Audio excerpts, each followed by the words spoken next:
Good afternoon, everyone. I'm Dina Bilyonis from Group 1, and today we will discuss the structures of globalization. So, here is the learning outcome. First, we will define the globalization and the economic globalization or the global economy. Next is the internal trading system. What are the characteristics of global economy?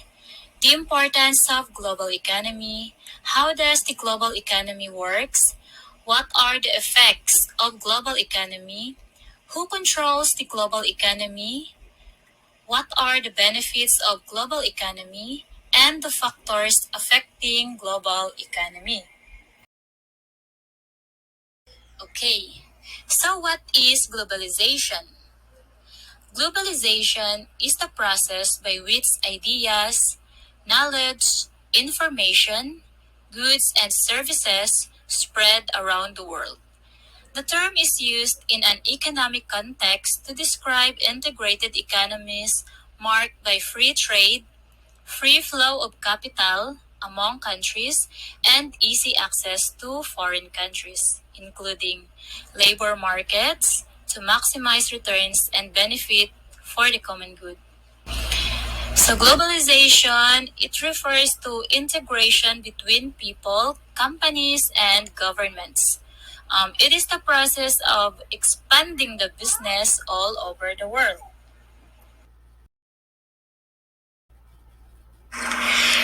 The global economy has changed significantly over the past few decades in the way that it is organized and governed by collaborating nations. These changes have repercussions that not only affect the flow of goods and services between countries but also the movement of people. As we've seen on occasions over the last century, too great a fluctuation in this international economic system can lead to a global economic crisis. So, what exactly is global economy? How does it function? And how does it affect our lives?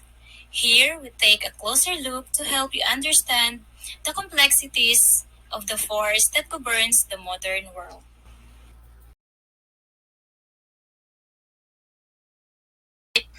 So, what is global economy?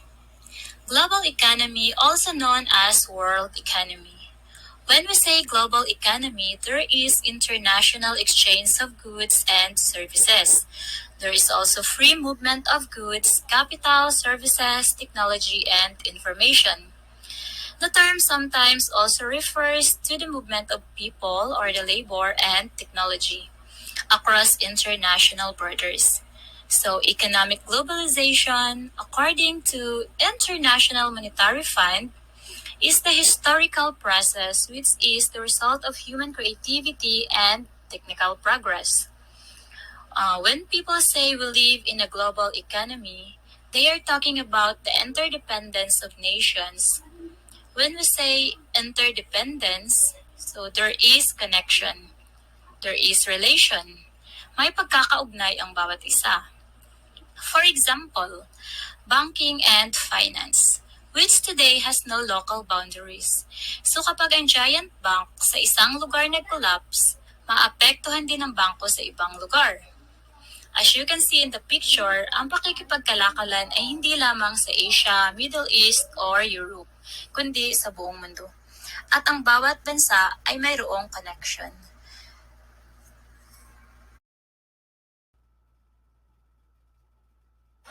In order to monitor the economy, the three economic institutions were created. So first is the International Monetary Fund or the IMF. They would oversee the international monetary system. Second is the International Bank for Reconstruction and Development, later named World Bank. They would provide loans for European reconstruction, but later expanded its activities to the developing world. And third is the General Agreement on Tariffs and Trade, renamed of the World Trade Organization in 1992. and they would oversee multilateral trade agreements. So now let's have international trading systems. So the international trading systems have existed for a long time. Silk Road is a network of ancient world roads that stretch from China to Middle East and Europe. Traders used the Silk Road regularly from 130 BCE or before Common Era when the Ottoman Empire closed it. As you can see in the picture, ang China is nakikipagkalakalan na before and nakarating sila ng Middle East hanggang Europe. However, hindi siya matatawag na global kasi hindi siya nakapag-cross sa ocean at hindi siya nakarating ng US. China. And according to the historians Denis O'Flynn and Arturo Giraldes, the age of globalization began when all important populated continents began to exchange products continuously, both with each other directly and indirectly, via other continents, and in value sufficient to generate crucial impacts on all trading partners.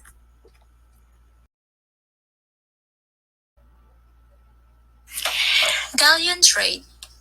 The question is it global? And the answer is yes. In 1571, the establishment of the galleon trade that connected Manila in the Philippines and Acapulco in Mexico was the first time that the American were directly connected to Asian trading route. And for Filipinos, it is crucial to note that economic globalization began on the country's shore.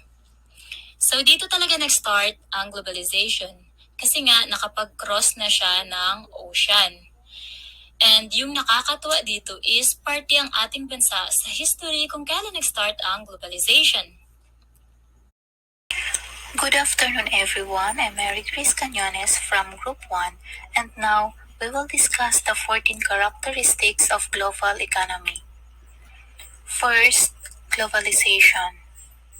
Globalization is the process by which systems become integrated across borders.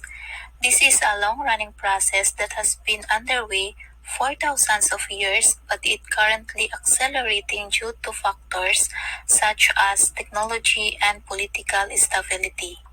For example, air travel is an integrated system of travel that connects most countries. When we say globalization, there is advantage and disadvantage. The advantage is we can communicate around the world, hence a worldwide interaction between consumers and producers by creating and developing lower cost ways of products and understand the norms of other culture. While the disadvantage is there is barrier between rich and poor countries that causes conflicts. Next, global trade. Global trade is the exchange of goods, services, and capital across borders.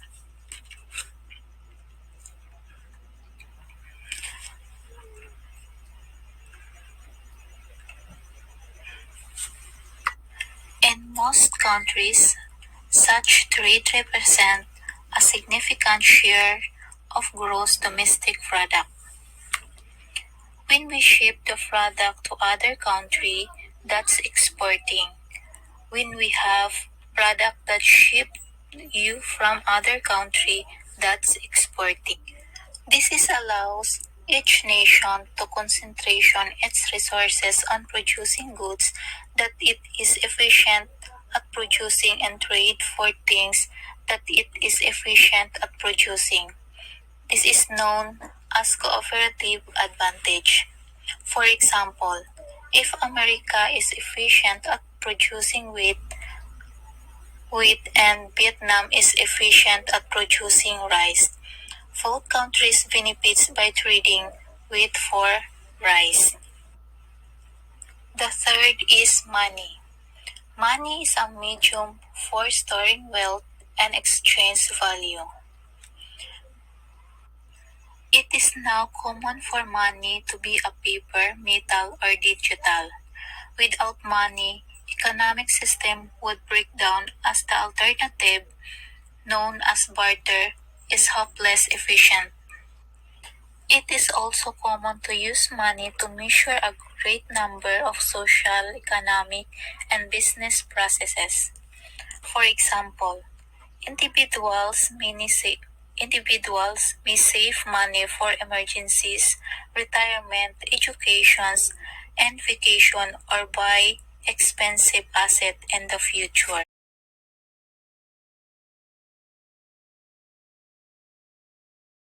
Number 4, markets. The global economy functions as a market for goods, services, labor, credit, and investments. For example, producers offer goods and customers buy goods. This is the efficient as it sets prices and allocates the resources of the world according to supply and demand. For example, if a producer makes a good that nobody wants, it will not sell or will only sell at a very low price. This sparks innovation and efficiencies where beef producers constantly improve their offerings. Number 5, competition. Markets create competition. For example, if you want to offer your labor to the labor market, you must compete with others for the same job. This gives workers incentives to pursue education, talents, and experience that employees need likewise. Firm complete for customers, and this drives quality improvements and price reductions. Without competition, firm could offer low quality items that consumer would simply have to accept due to lack of alternatives. Number 6, protectionism. Competition isn't complete in global markets due to loose policies and practices designed to shield the economy of nations from competition. For example, competition for jobs is limited by the need for a work visa to work in a particular nation. This lowers economic efficiency but arguably makes sense in some situations to protect culture or improve resiliency. Number 7, productivity and efficiency. Is the amount of value a resource such an arc of farmland creates in a period of time such a year. These are the foundation measurement of economies. For example, an economy with high productivity and efficiency will produce a great deal of income and wealth. Number 8, capital. Is property that is expected to produce future value such as a tractor, field, or factory. Money and other liquids assets are also considered capital as they can be used to buy productive assets. Capital such as infrastructure increases productivity. For example, a farmer with access to large machines such as a tractor is likely to be far more productive than a farmer working in hand tools.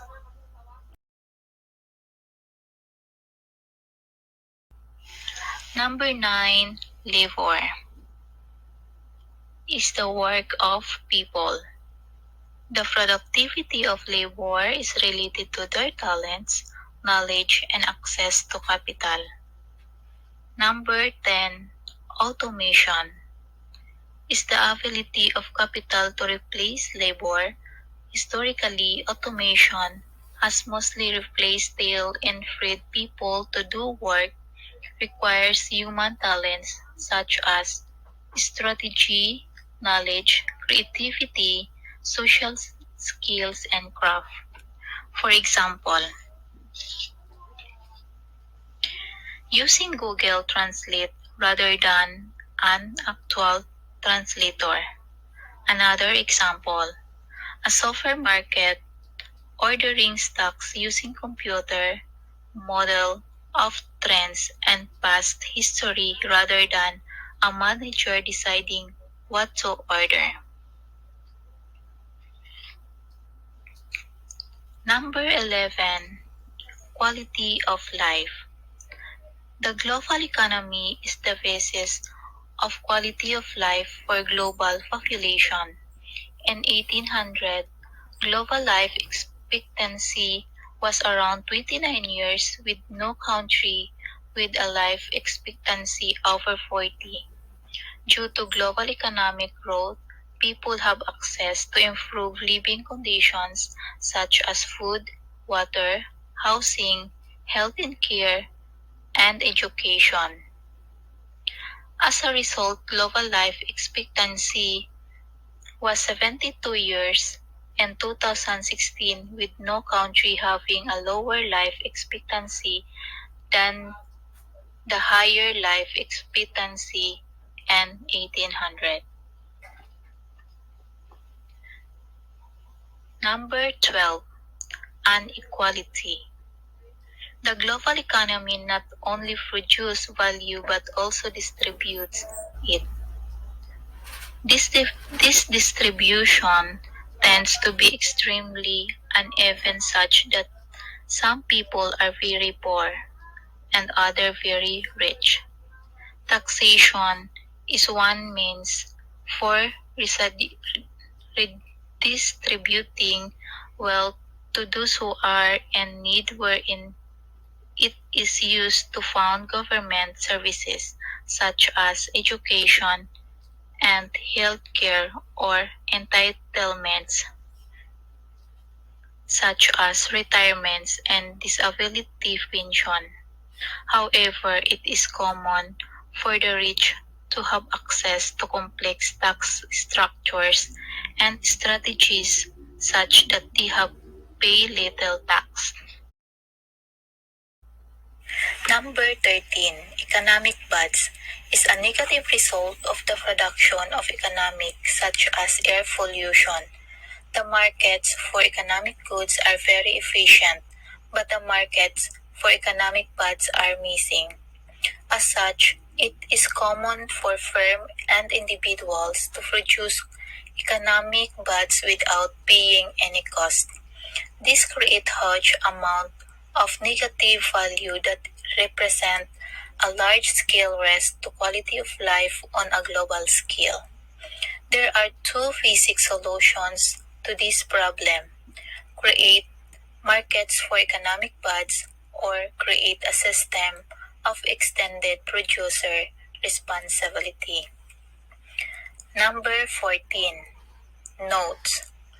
Markets for economic buds is flexible system that allows consumers and producers to pay to create damage, but this is capped at some sustainable level.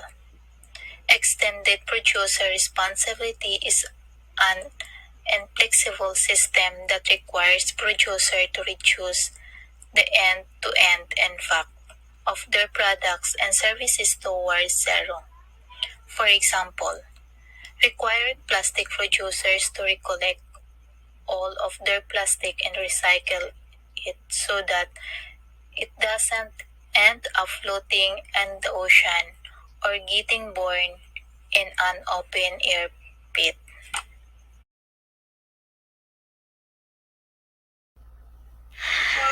Good day, everyone.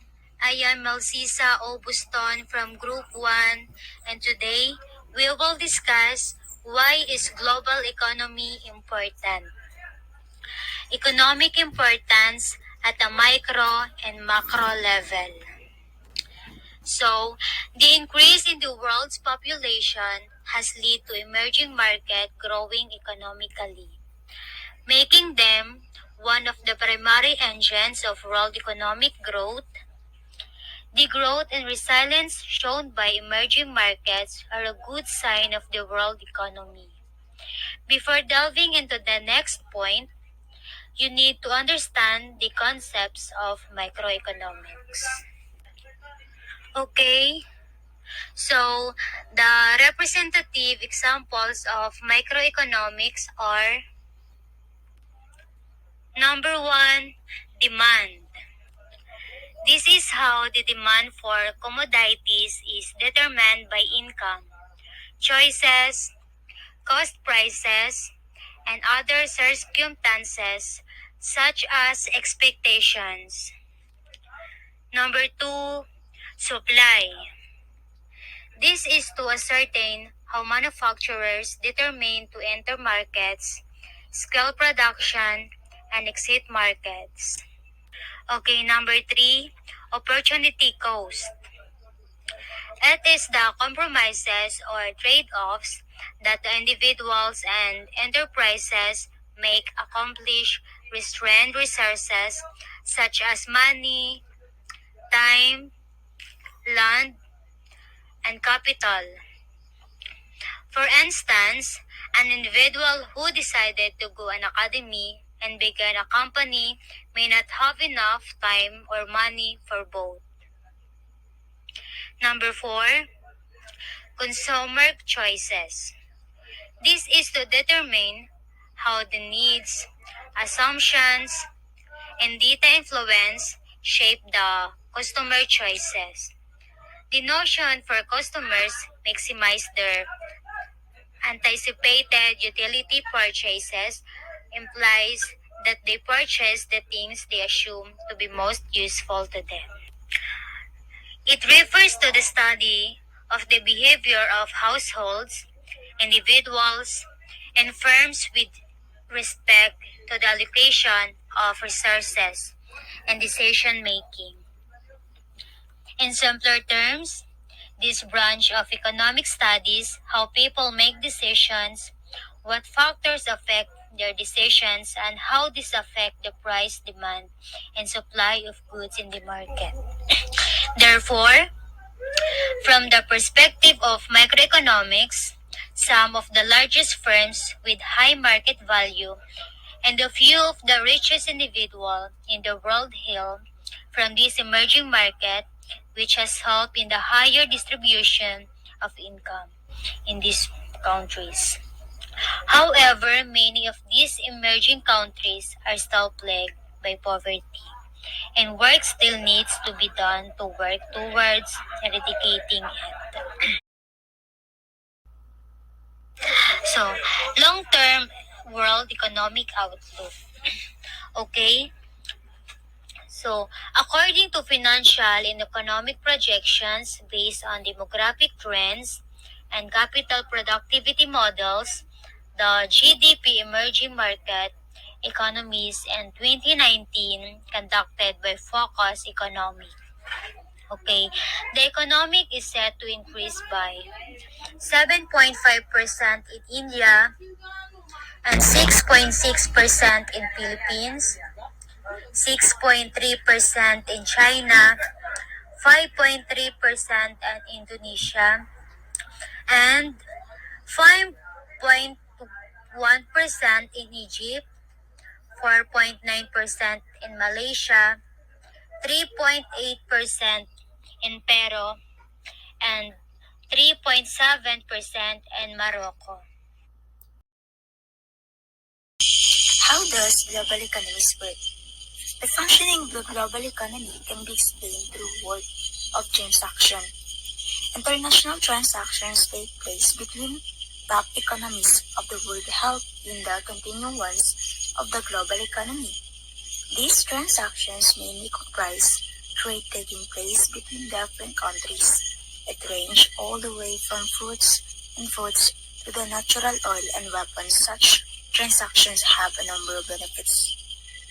First of benefits, providing a foundation for a worldwide economic growth, with the international economy to grow by 4% in 2019, source World Trade Organization, encouraging competitiveness between countries and various markets, raising productivity and efficiency across countries, helping in the development of the underdeveloped countries by allowing them to import capital goods, machinery, industrial raw materials, and export primary goods, natural resources, and raw materials.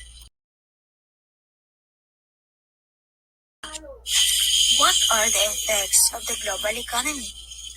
Every country in the world is in some way affected by things that happen in what may seem at times like unrelated countries. Due to the influence of the global economy, a good example of this is the economic impact that the Brexit vote will have other countries. Brexit was a referendum decision for the United Kingdom to withdraw from the European Union. The main cause of this effect is economic, based on the production and exchange of goods and service. Restrictions is on the import and export of goods and service can potentially hamper the economic stability of countries who choose to impose too many. The purpose of international trade is similar to that of trading within a country. However, international trade differs from domestic trade is two aspects. First aspect is the currencies of the less the two countries are involved in international trade, so they must be exchanged before goods and service can be exported or imported. Two aspect, occasionally countries will enforce barriers on the international trade of certain goods or service which can disrupt the relations between two countries. Occasionally, countries add barriers to the international trade. Some of the barriers include the trade tariff, tax on imports, and trade quotas limitation the number of products that can be imported into a country. Trade barriers often affects the economics of the trading countries, and in long run it becomes difficult to keep employing such barriers.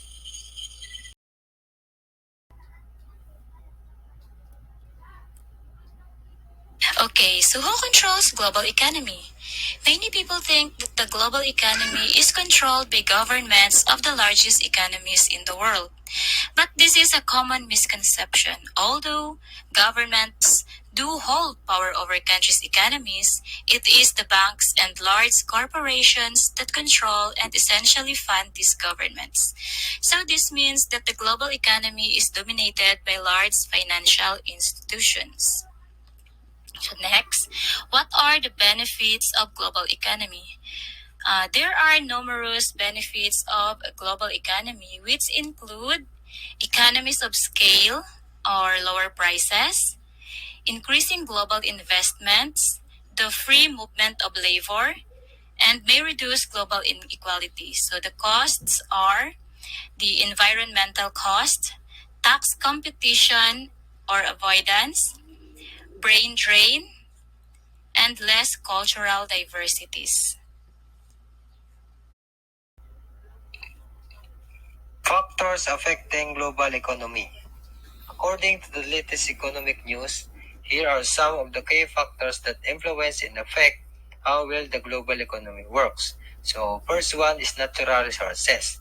Natural resources, anything found in nature that can be used by people. Natural resources are those resources that are not man-made, including all of the Earth's natural elements and forces. Within the context of economics, natural resources are material and energy that occur naturally in our use and economics activities. Some examples of natural resources include wind, water, food, timber, and minerals. Next is the infrastructure. Infrastructure is defined as the basic physical system of a business, region, or nation and often involves the production of public goods or production processes. Infrastructure implies physical structures and technological facilities that a country or sectors establish to ensure that its economy runs smoothly. They necessitate a large amount of capital and are essential of a country's economic growth and development. Example, roadways, railroads, sewage system, electric grids, dams, water system, bridges, airports, etc. Next is population. Population is the whole number of people or inhabitants in a country or region. The total of individuals occupying an area or making up a whole.